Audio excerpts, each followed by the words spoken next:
Matthew 17:22 to 23, Luke 9:43 to 45.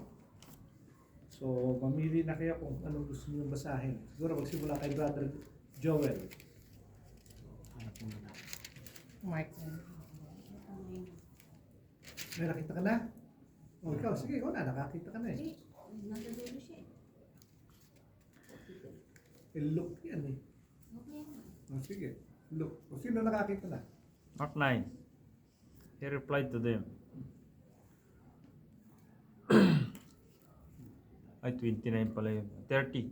They went on from there and began to go through Galilee. Jesus did not want anymore to know it. Because he was teaching his disciples, he told them, the Son of Man is to be betrayed and handed over to men, and they will kill him. And when he has been killed, he will rise 3 days later. Yan, so, But they did not understand this statement, and they were afraid to ask him. so again, ito na naman, another time na nagsabi na naman ng Panginoon. Remember, he has been telling them about his impending death. And still, hindi pa rin nila makuha, intindihan. Why is he saying that? Sino nakakita ng Matthew or Luke? Ito, sa akin.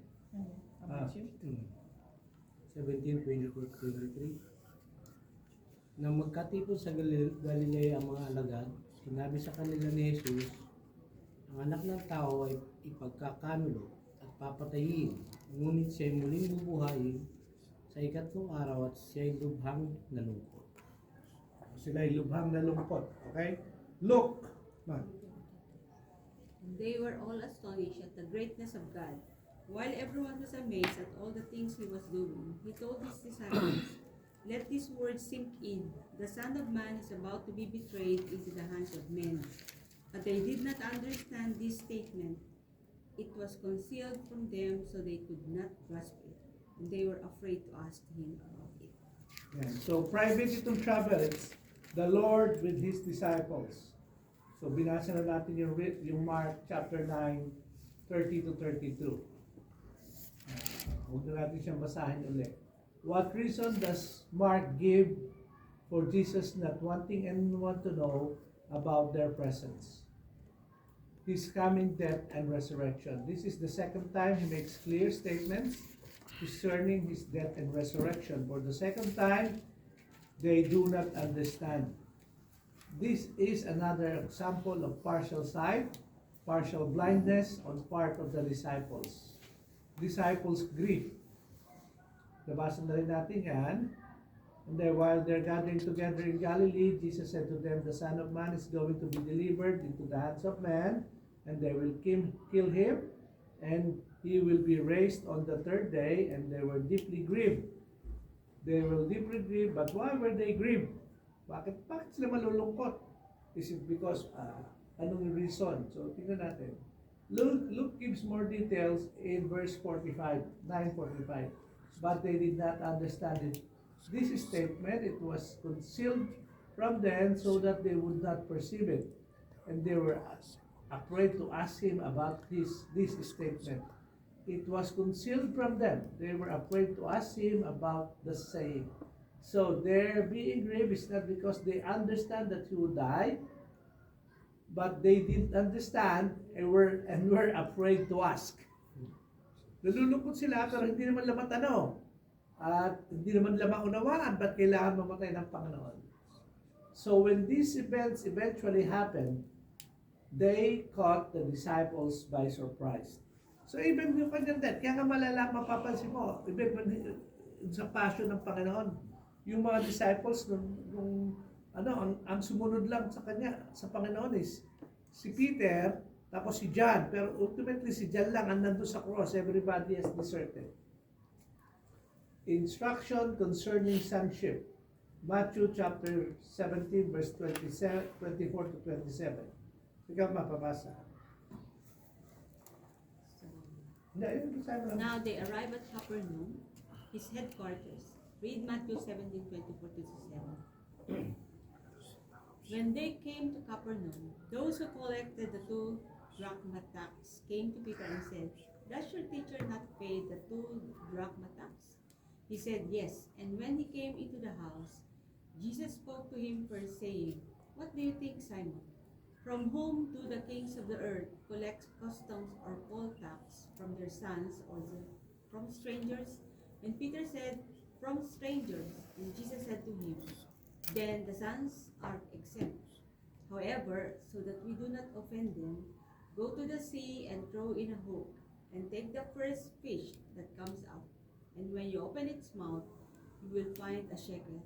Take that and give it to them for you and me. Temple tax. Now they are back in the Jewish territory, so they are again under Jewish law in a Jewish jurisdiction. And we read, those who collected the 2 drachma tax came to Peter and said, Does your teacher not pay the 2 drachma tax? And this refers to the annual temple tax that was based upon Exodus 30:11 to 16. The tax was half a shekel, which is the same as 2 drachmas, and amounted to 2 days' wages. Every year, every male in Israel had to pay the half shekel tax to help maintain the temple ministry. So sa gawain, sa temple, may mga... Kasi bakit hindi mga, ang tawag dyan, hindi mga tithes? Kasi nag-ooperate ang nation of Israel under sa theocracy. So, ang government nila is God through the temple, through the high priest. So, instead of ang payment mo is sa government ng taxes, ang payment mo is sa temple. Annual tax ba yun, kuya? Oo, annually. Annual tax. 2 days wage. Shekel. Half. Half a shekel is 2 days wage. Laki pala yung nasa isla. Okay? So, si Rose. Overdue. Now the temple tax was to be paid around March every year at Passover. However, by the time lesson 89 takes place, it is close to the Feast of Tabernacles, which means that Jesus is about 6 months overdue in paying his temple tax. Nahabol na ng IRD. And that is why the tax collectors came and asked Peter, Does your teacher not pay the 2 drachma tax? Peter's answer. Without checking with Jesus first, Peter doesn't know what to do and therefore blurts out his answer on his own. And he says, Yes, and let it go at that. A lesson. But Jesus knows what has taken place. So in verse 25, when Peter came into the house, Jesus has a special private lesson for him, and it begins by asking him a question. What do you think, Simon? From whom do the kings of the earth collect customs or poll tax? From their sons or from strangers? Peter answers, From strangers. Then Jesus says, Therefore the sons are exempt. Pagka inunawa niyan, actually naman yung mga nagbabayad ng tax kung may kingdom, yung mga kings and princesses, hindi na nagbabayad yan eh. Actually, dahil sila nga gumagastos ng mga taxes eh. So, yun ang sinabi ng Panginoon. Peter answers, from strangers. Ibig sabihin yung strangers is not part of the family that runs the government. So, kaya sabi ng Panginoon, Jesus says, therefore, the sons are exempt. Kung anak ka, hindi ka na dapat magbayad. Yan. Si Lani. His point is that Roman citizens do not pay taxes. Furthermore, when Roman rulers ruled or other kings ruled, they would collect tribute from subjugated peoples and therefore from strangers, not from their own sons or citizens. So Roman citizens did not have to pay taxes, and the Roman government was financed by tribute, tolls, and taxes collected from subjugated people.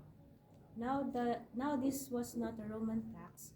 This half shekel or 2 drachmas was to be paid as a temple tax. But as the Messiah, Jesus is the Lord of the temple and therefore exempt from paying the tax. Believers are his sons, spiritually speaking.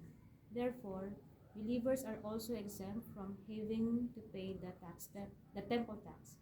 So, Jesus did not bother to pay his temple tax 6 months earlier, and he did not tell his disciples to pay it either. However, in verse 27, he says, However, so that we do not offend them, there is no need to cause undue stumbling. It is one thing to reject man-made rules and regulations, but here we are dealing with the Mosaic issue, not a Mishnaic issue. And although under the Mosaic law, the Messiah himself would not have to pay the temple tax, there is no need to cause undue stumbling. Yan. So, balik na naman tayo about what is Messianic, Messianic, tsaka Mosaic law. Mosaic law is the law found sa Exodus. They really have to pay temple taxes. It's not yung Mishnaic, it's yung mga laws that were established by the rabbis, by the elders. They would have a lot of laws. Ang tawag nga doon is Mishaim, Talmudim, mga ganon, sama-sama. Tanaim. Marami silang sarili-sarili lang ginagawang law na ang purpose ng law nila is to protect. Halimbawa, Sabbath. They would create another law just to pen Sabbath to make sure that Sabbath is observed. And yet, yung mas maraming laws na yon, instead yung Sabbath is for men, it has become a restriction for men. So, ganun din yan. Hindi naman siya Mishnaic law, which is man-made, kundi it's part of the Messiah law. And even though the Messiah is exempted because yung temple is for the Messiah, ayaw ng Panginoon may matisod. Ayaw niya mas tambol ito mga to. So sige, magbabayad na lang. Kaya may however sa verse 27. Miracle. So Jesus provides a miraculous payment, and he tells Peter to go back to his old job as fisherman for just a very short time, and he will catch fish. And when he opens the mouth of the fish, he will find a full shekel coin. With it, Peter is instructed to go and pay the temple tax both for himself and for Jesus. The lesson for the disciples to learn from this is that they are the sons of the king and he is the Lord of the temple. Yeah, so actually the Lord, he doesn't have to pay because he is the Lord of the temple. But, and he was telling his disciples, hindi rin kayo dapat magbayad kasi you are the sons. Hindi naman tayo strangers. And yet, just to prevent stumbling, makita mo, the Lord, in His ministry, He also considers yung ibang tao. Siya na yung Lord, He is the Messiah, and yet, He doesn't want those who may eventually become believers to be stumbled by saying, oh, he was not following what? He was not following the Mosaic law. Kasi the Lord Jesus Christ will be fulfilling all the requirements of the law. If it's the law. Ang problema, ang mga Pariseo, ang dami nilang special additions to the law. Yung may Mishnaic, may Talmudim, may Tanaim, which are no longer the law, but man-made laws over the Mosaic law. Okay. So, kasi kakonekta yan with susunod na lesson. If the Lord was willing to pay, even if He is the Lord of the temple, He will not talk about instruction concerning humility.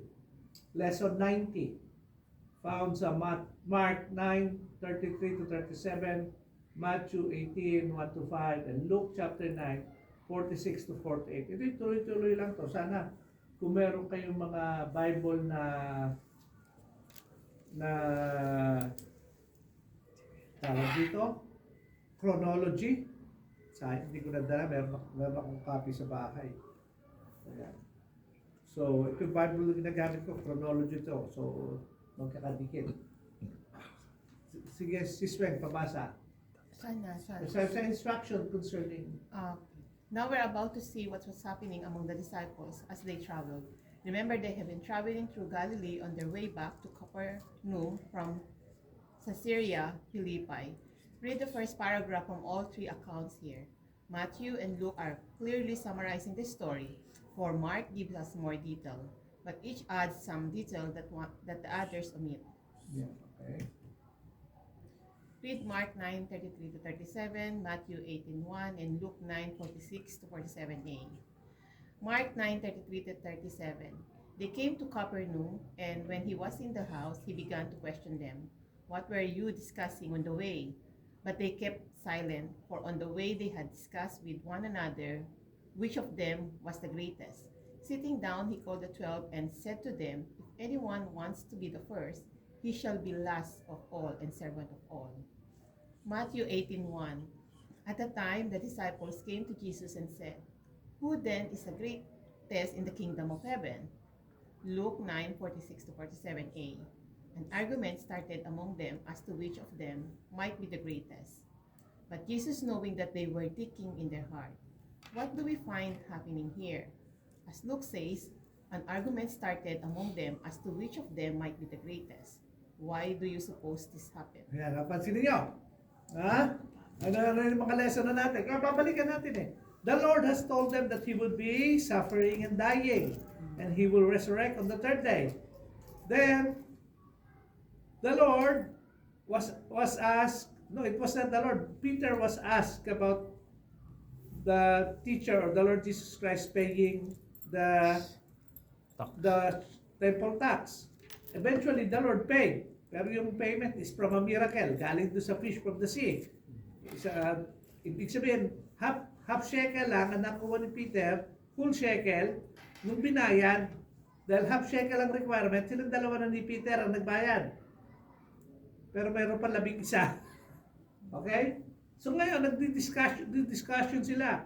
From Galilee, pabalik naman sila ng Capernaum. On the way, they were discussing. But they kept silent, for on the way, they had discussed with one another which of them was the greatest. Ano pinagtatalunan? Sino ba greatest sa atin dito? The kingdom of heaven. Parang basketball lang. Sino ba ang GOAT? O yan, di ba? Greatest. So, why do you suppose this happened? Yan, lahat yan. Sabi si Luke nga, mas matindi ito. Si Matthew, they had discussed. Tapos si Luke, iba na, an argument started among them. Nagtatalo na. Yung isa nagdi-discussion lang. Yan. Okay? So why do you suppose this happened? See, bro. At the time, notice that Matthew associates their question with particular time. He begins at that time. At what time? The same time that the shekel was paid for the temple tax of Jesus and Peter. And so, this lesson follows the previous lesson that was given to Peter. And Jesus did not pay the temple tax for all of his apostles, but only for Peter. Perhaps they argued whether this made Peter greater than the others. Yun na. Kasi magkasunod naman yan eh, kaya chronology. Uy, nagbayad si Peter. Tayo, hindi nagbayad.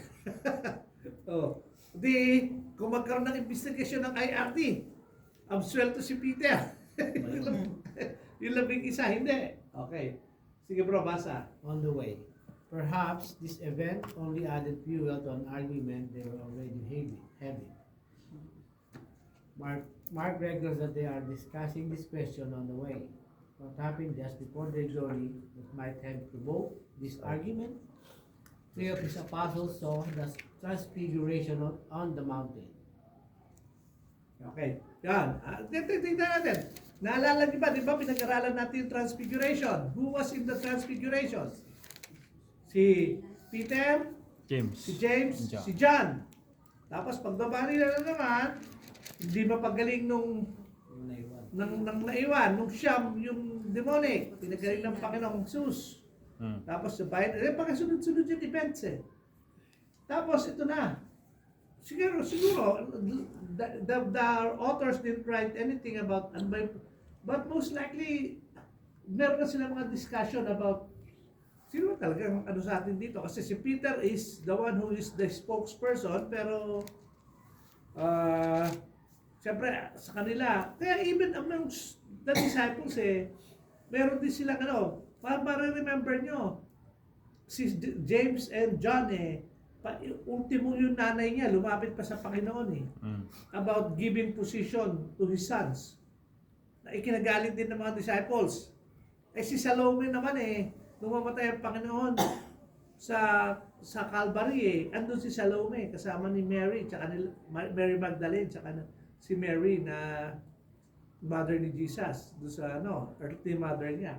So, basahin na natin, mas maganda yung Sige, bro, sinra. Come. In the kingdom. Notice that Matthew also point out that the dispute is is about who is greatest in the kingdom of heaven. That is in the coming messianic kingdom. Remember that they are still expecting that he will soon set up the messianic kingdom. So their concern is about which of them will have the greatest position in the messianic kingdom. Yan, balikan na naman natin. Kasi maliligaw tayo pag hindi natin siya babalikan eh. Hindi nila ba unawaan? Ang sabi ng Panginoon, He will suffer and die. And on the third day, He would resurrect again. Anong idea nila? Hindi nila matanong, Lord, paano mangyayari yun? Ini-expect namin. Pray from Romans. Ano mo na, establish mo na yung kingdom. Hindi pa nila masyadong manawa ang lahat ng bagay. Itong mga disciples, nagtatalo-talo na. Ano ba magiging pwesto ko dyan? Ako ba yung greatest sa kingdom? Yan. So it's a human reaction. Noon pa lang, marami ng mga namumuliti ko na, even mga disciples. Okay, so bro, basa. In their heart. Now Mark records that Jesus began to question them. What were you discussing on the way? Do you think he was unaware of what they were discussing? He was with them as they traveled and argued. He already knows what they were discussing, and furthermore, Luke points out that he knew what they were thinking in their heart. Maski, di ba, nag-uusap sila, nagtatalo-talo, pabulong. Bakit si Peter lang ang pinagbayad? Siya ba yung greatest? Hindi Hindi. Kasi, tatlo ni John eh. Paano tayo? Alam mo na, anong posisyon natin doon? Kakasirusan. Hindi tatandaan nyo, iba-ibang personality ito. Meron dito talaga mga rebelde, mga silots. Karamihan sa kanila mga fisherman. So meron yung mga silot ang walang ibang desire kung hindi matanggal ang robe sa kanila. Kaya nga sila mga magsama talaga mga rebelde yan. So, parang gano'n. Yan yung mga parang MTA nung Guerrilla. mga guerrilla yan. So, pero ang Panginoon, even nag-uusap sila, alam ng Panginoon kung ano yung nasa puso nila. Okay? The argument is actually a symptom of the condition of their heart. And Jesus knew what they were thinking in their heart. And what was in their heart? Questions and feelings of superiority among them, leading to conflict and argument. So he asked the question because he wants to draw their attention to the lesson he is about to teach them. The greatest in the kingdom. Notice in Mark's chapter 9 verse 35 that Jesus sits down and calls the 12. This is a typical teaching position for a rabbi. Then, what does he say to them? If anyone wants to be first, he shall be the last of all and servant of all. What does this mean? It means that the person who will have the first of greatest position in the kingdom when it comes is the one who is the servant of all now. So, if one really wants to receive a superior place in the kingdom, he must strive in his life not to receive the highest position, but the lowest. And at the same time, to be ministering to all in general. And to be a master in the kingdom, you must be a servant now. An object lesson, childlike. Then he gives them an object lesson, the lesson of being childlike. Matthew chapter 18 verses 2 to 3. And said, truly I say to you, unless you are converted and become like children, you will not enter the kingdom of heaven. The word converted literally means to turn about. Figuratively, it means to turn into something, meaning to convert or change, to become another person. So in order to enter the kingdom, they must be changed from what they are and become like children. Hindi ito mag-isip bata, kundi magkaroon ng katulad ng batang pananampalataya. Yung mga bata naman, they don't have this earthly desires na position, but they just wanted sometimes Parang yung innocence. innocence. Just being willing to para maaruga ka lang, yun ang bata eh. Trust. Kasi ito yung number one sa bata. Trust. Sige basa. What does it mean to be like children? Children are dependent on their parents and have trust which we are to emulate. What brings salvation and therefore entry into the kingdom is a childlike faith in God. Trusting God. Believing in God. Having faith in God. Yun ang dapat gawin nito. He's talking to the adult and yet he's using yung object lesson ng bata. Na yung bata, ang trust niyan is focus lang sa magulang. Lahat naman tayo magulang dito. Na-experience yun na yung anak mo, pagkukunin ng iba, ayaw niya. Kasi ang trust niya is nakafocus lang sa magulang. Hindi siya yung kahit na sino, pwede. Nagkakaroon ng stage ang batang ganun eh. Because sa kanya, yung magulang niya ang kanyang pinagkakatiwalaan. Okay? Basta man.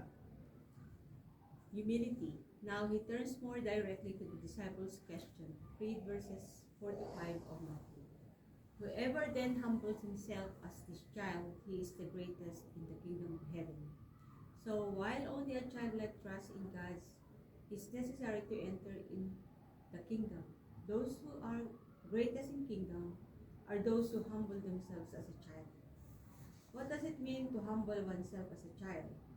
The child lives in the family in dependence upon his parents and in subjection to them and having no rights of his own. This too is how the believer needs to be if he's going to be greatest in the kingdom. Again, pansinin niyo how the Lord is using the object lesson of a child. Pero hindi niya kausap ang mga disciple dito na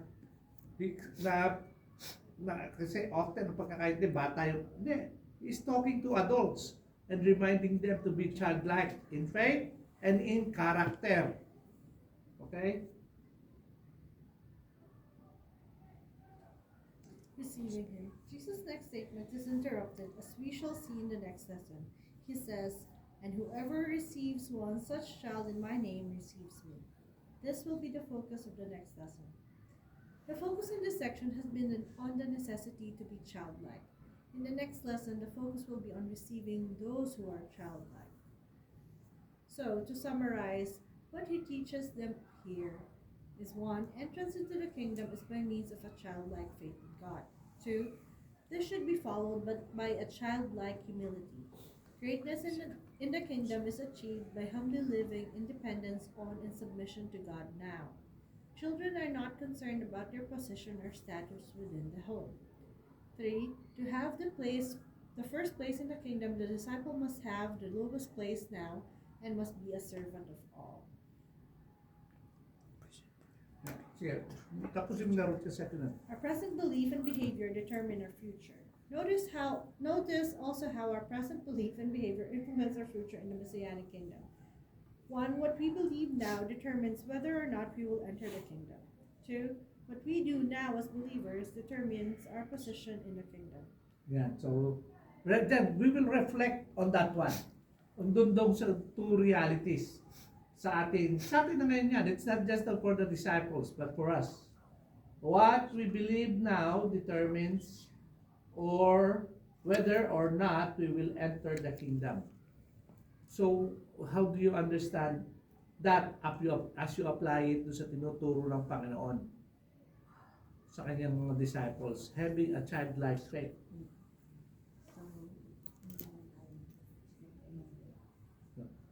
Anong relevance niyan sa atin as believers in the Lord?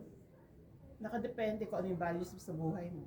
Tsaka kung saan kanino mo pinagkakatiwala yung buhay mo as a child.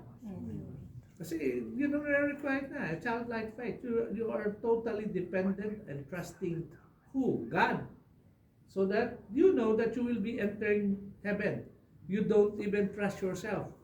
You trust the Lord Jesus Christ for you to enter heaven. Now, the second is what we do now as believers determines our position in the kingdom. Kasi di ba yung mga disciples, ang gusto nila sila, pero ang sabi ng Panginoon, you must be a servant of all. Dapat you'll be the one, you will be so active that you would participate in the work of God. Eventually, ang culmination niyan is when the Lord Jesus Christ was already telling them, all authority has been given to me in heaven and on earth. Go ye therefore and make disciples of all nations, baptizing them in the name of the Father, of the Son, and of the Holy Spirit, teaching them to obey all things I have commanded you. And below, I am with you always to the ends of the earth. Tapos, nag-close na ang Book of Matthew. Yun yung huling habilin ng Panginoon eh.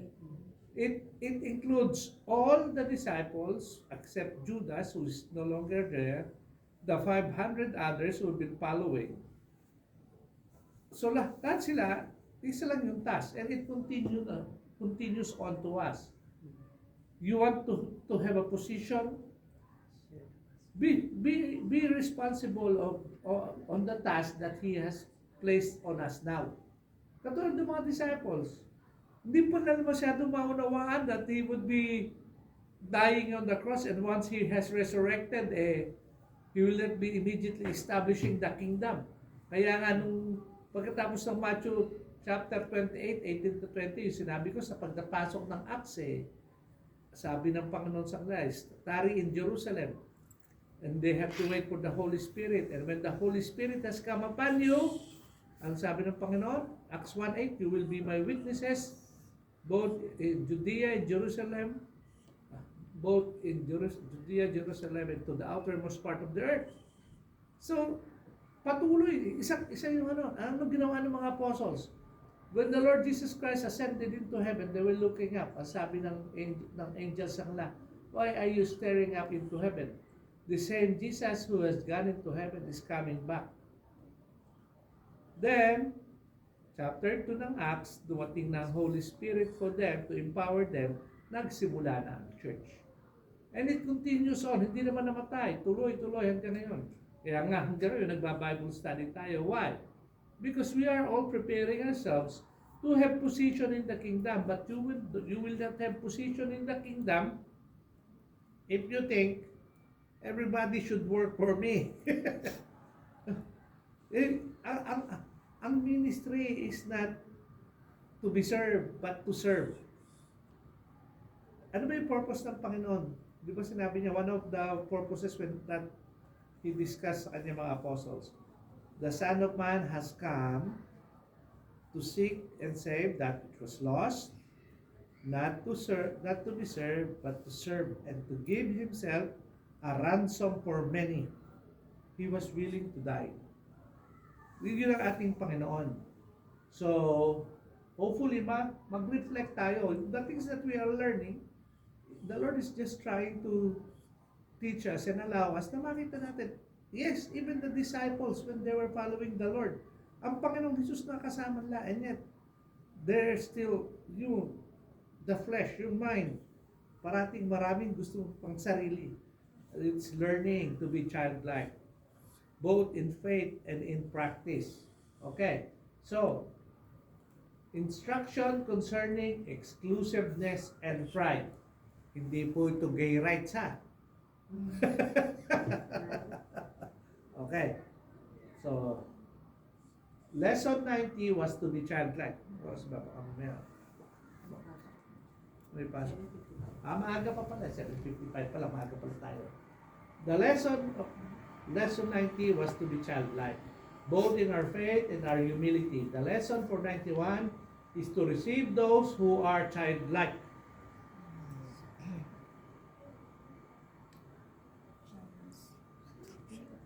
Si Brother Erwin pala. Brother Erwin? Brother Erwin. Ikaw naman. John's interruption. But first we find John interrupting Jesus. Luke chapter 9 verse 49 to 50. John answered and said, Master, we saw someone casting out demons in your name, and we tried to prevent him because he does not follow along with us. But Jesus said to him, do not hinder him, for he who is not against you is for you. In the previous section, Jesus rebuked the apostles for their argument about which of them would be the greatest in the kingdom. And here they are clearly attempt to change the subject, exclusiveness. However, what does John's statement reveal about the apostles' attitude. Once again, it shows their concern with their status. And whereas their previous argument concerned their status within the apostolic group, this question concerned their status in relation to others. It concerns their exclusiveness or pride. Now the person John was referring to may have been a disciple of John the Baptist, who now showed faith in the person of Jesus. Yan. So, panibago na naman to. Another lesson na naman to. Napapansin niyo ba, may bagong lesson. Yung unang lesson, ano? Personal, position amongst the 12. Ito naman, kami yung kami yung kasama niya. Bakit may nagpapagaling? Iba na naman. Hindi dapat, hindi sila pwede. Kaya sabi ni John, Master, we saw someone casting out demons in your name. And we tried to prevent him because he does not follow along with us. Ano sagot ng Panginoon? But Jesus said to him, do not hinder him, for he who is not against you is for you. Kakampi mo yan eh. Pero, pansin mo na, ang pinag-uusapan na, who's the greatest? Sumingit si John. Kasi siguro to si John din. Kasi sabi ko, pag binasa mo yung Bible, si John at si James, sinugo pa yung nanay nila na bigyan ng pwesto. One to the right and one to the left. Ngayon, ito na naman, sumingit. Hindi ba niya yung usapan? Pero still about yung isa, posisyon, ito about hindi, kami dapat, kami lang. Kami lang. Bida. Hindi yan na yung iba sa takbo ng mundo. Okay? Sino na? Sige bro, ikaw na. John pointed out that he does not follow along with us.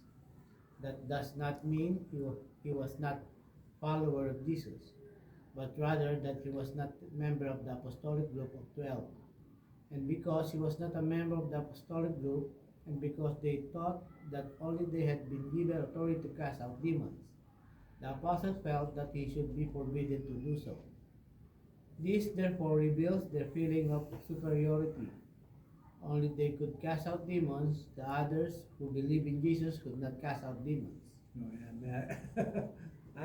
Kasi he was casting out demons in Jesus' name. Ayaw nila si John, pinawalan niya.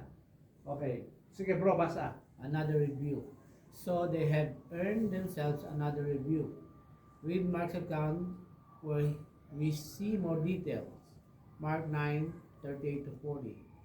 John said to him, Teacher, we saw someone casting out demons in your name, and we tried to prevent him because he was not following us. But Jesus said, do not hinder him, for there is no one who will perform miracle in my name and be able soon afterward to speak evil of me.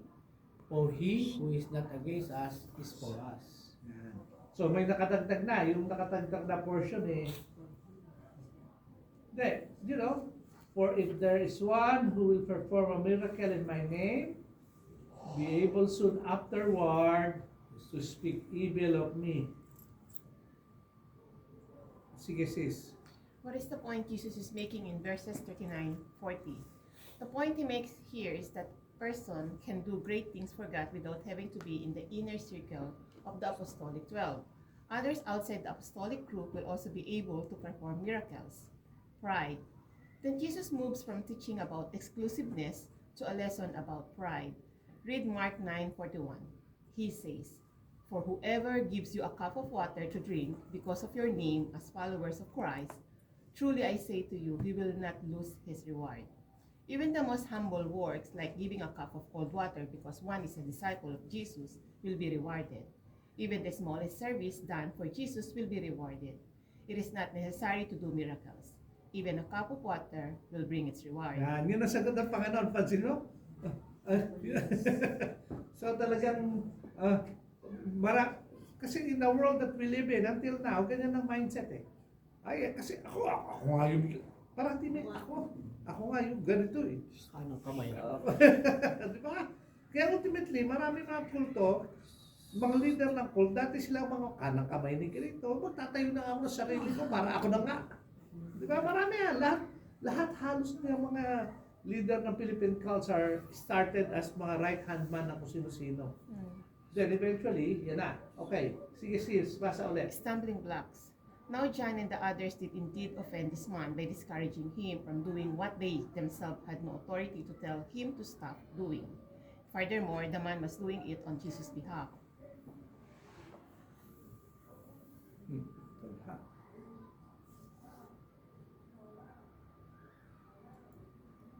Read what Jesus says about this in Mark 9:42. Whoever causes one of these little ones who believe to stumble, it would be better for him if, with a heavy millstone hung around his neck, he had been cast into the sea. Who are these little ones who believe?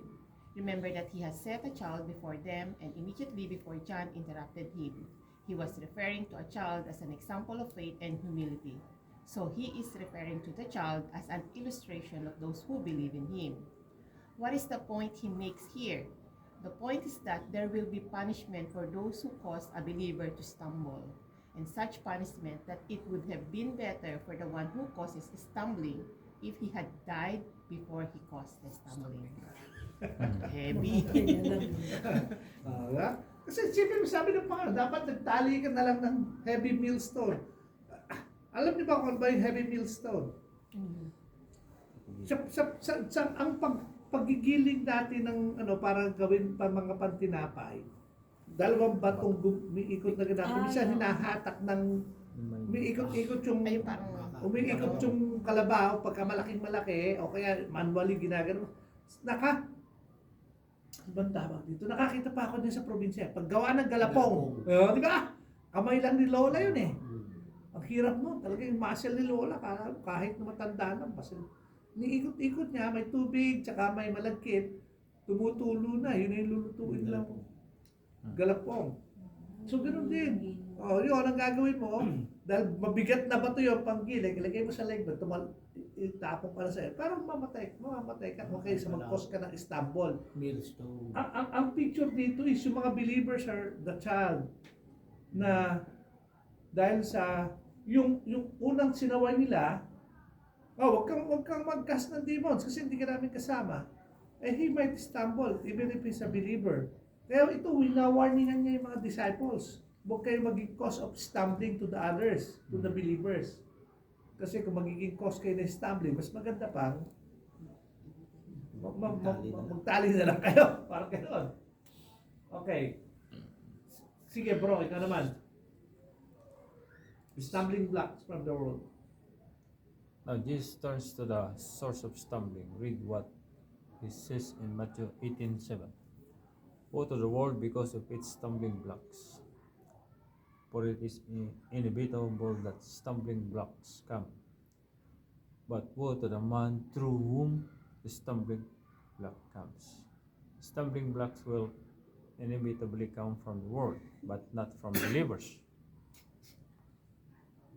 And that there will be punishment for the one who causes stumbling.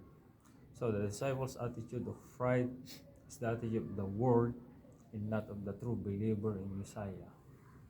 Those who cause little children stumble will be punished, and as a leader, they must be careful not to cause unnecessary stumbling. So, bakit ganyan na pagkakasabi? Sabi, woe to the world because of its stumbling blocks. Kasi yung mindset ng disciple is very worldly. Flesh. Dahil muna yung gusto na, kami lang dapat. Kami dapat yung, parating bang, may mga gano'n, no? Internal. Kaya nga dito, it's a warning. Yes, totoong, kasi ang stumbling block should be coming from the world, not from the believers. Now, kung believer ka and you are causing stumbling block,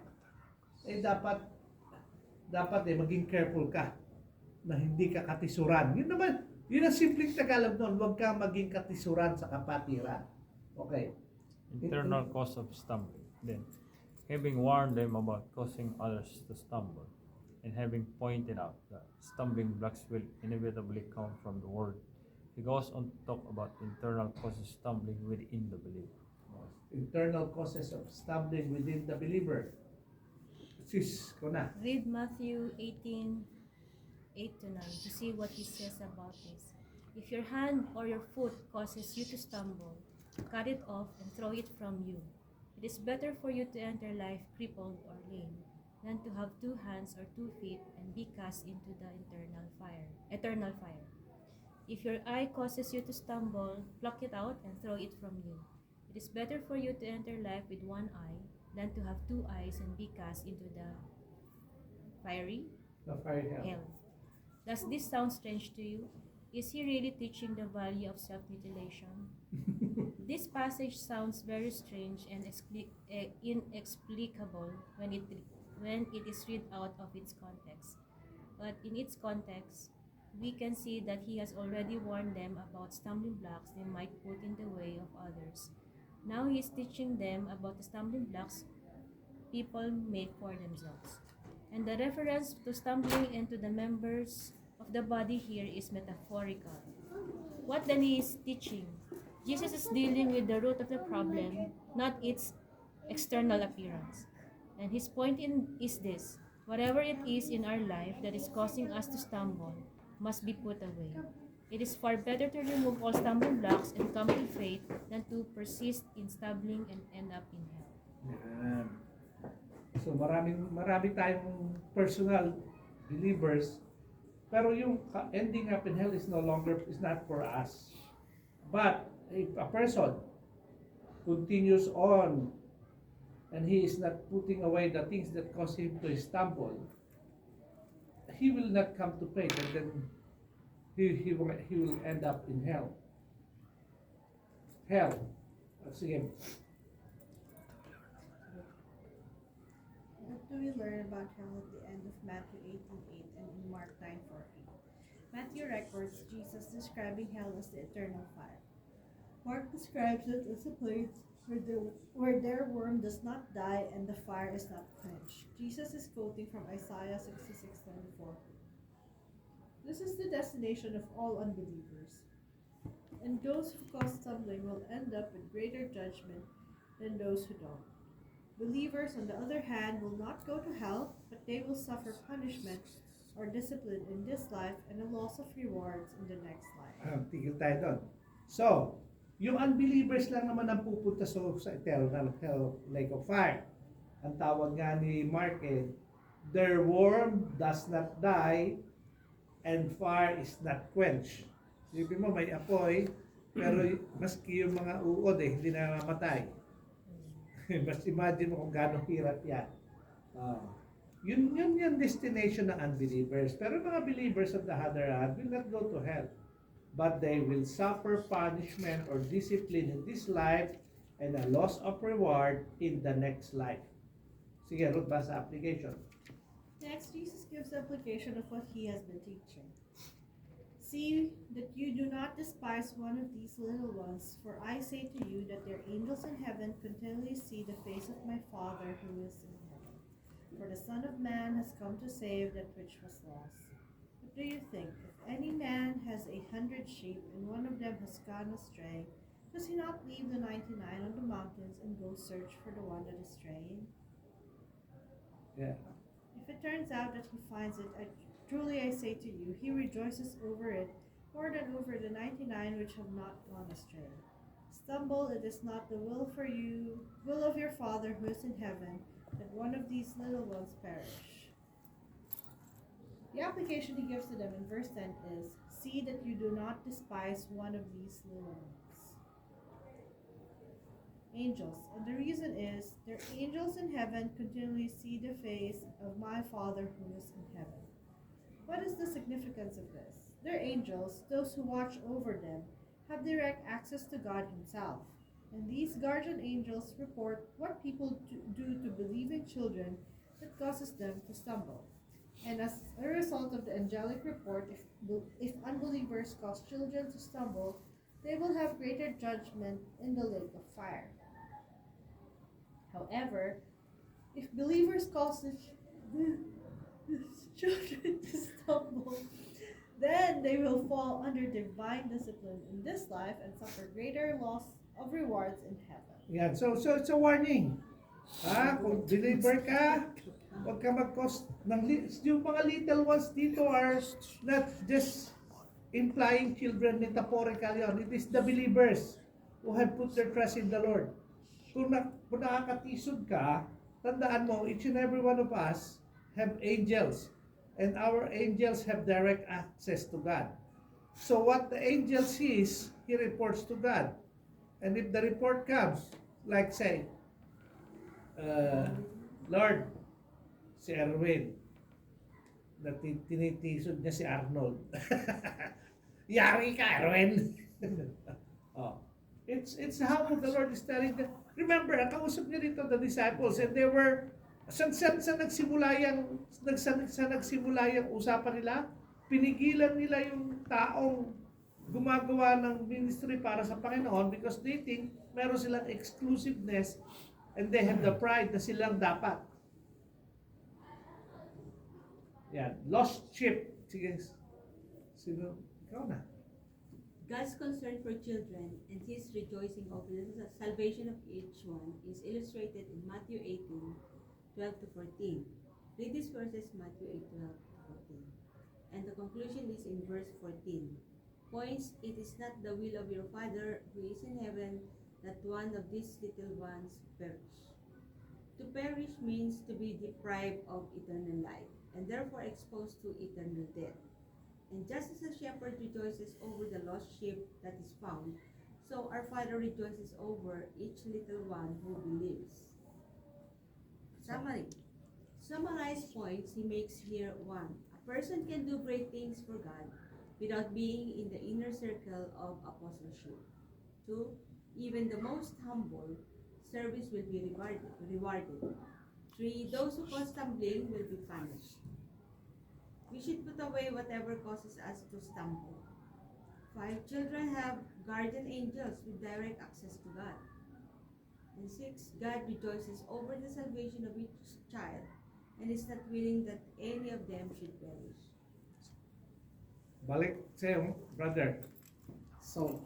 Now Mark adds something Jesus said about salt. Read Mark chapter 9, 49 to 50. For everyone will be salted with fire. Salt is good, but if the salt becomes unsalty, with what will you make it salty? With what will you salty again? Have salt in yourself and be at peace with one another. What is he saying here? Salted with fire. He begins by saying that everyone will be salted with fire. This is a reference to the fact there is a day when believers will be refined by fire. A fire that will test the quality of each one's work and consume the wood, hay, and straw, and purify the gold, silver, precious stones. Nakasinulat ni Paul yan sa 1 Corinthians chapter 3 verse 12 to 15. Basahin nyo na lang. The parable of the salt. Jesus has referred to a salt that loses its flavor before. How is it that salt can lose its flavor? Salt, as we know, it is pure sodium chloride and cannot lose its saltiness.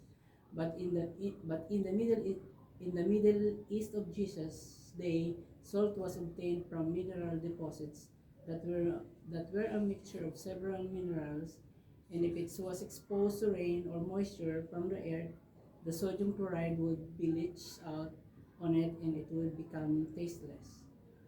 Have a salt in yourselves. How does Jesus apply this to the disciples? The disciples' jealousy and pride found expression both in their argument over which of them was the greatest, and also in their trying to stop someone else from casting out a demon. Instead, he says they should have the kind of salt in themselves that causes them to be at peace with one another. What would that salt be? Sige, brother Joel. Just as salt enhances the flavor of food, so the fellowship of the disciples should be enhanced by the salt within them resulting in a type of fellowship that makes life worth living. The salt here represents the righteousness of God that they have within them, And one of the outward effects of God's righteousness within them will be that they are at peace with one another. And just as it is impossible for salt that has lost its flavor to be made salty again, it will be impossible to have the flavor of true fellowship if they do not have the righteousness of God within them. Conclusion. So, who will be greatest among them? They should be living in peace with each other and not be jealous if one is elevated above another, and this will come about if they have the salt of the righteousness of God with them. So bumalik na naman dun sa salt of the righteousness of God. So, ang magandang verse niyan is found sa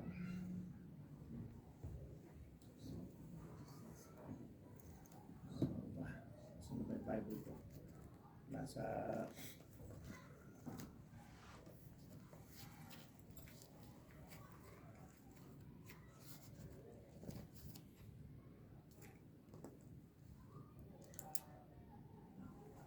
sabi ng how can we have the righteousness of God so that the salt will overflow in us so that we will have peace with others? Si Paul has a very good verse. 2 Corinthians 5:21, this is what he said. For he made him, God the Father, made him, the Lord Jesus Christ, who knew no sin, to be sin for us, that we might become the righteousness of God in him. The only time we'll have the righteousness of God is if we are in Christ. If you are not in Christ, you will become a stumbling block to others. You don't understand. Just like these disciples, mga babes in Christ, pato mga disciples dito during this time. Eventually, they will know that their righteousness, peace with one another, comes from knowing the Lord Jesus Christ. Kaya nga, a believer, when God sees you, He doesn't see you. He sees Christ in you. That's why you can live your life in perfect fellowship with the Lord because of the Lord Jesus Christ, His righteousness in you. So as we live our lives, dapat maging ganun din. Even if the Lord is teaching the disciples whom He is preparing, kasi they will become the leaders of the church. But it was necessary na yung kanyang mga tinuturuan will have the deep assurance of who they are in Christ. You will only have peace if you have God's righteousness in you. To us, that righteousness is found in Christ Jesus alone. So we will stop there. Kasi susunod natin pag-aaralan, instruction concerning forgiveness, lesson 92.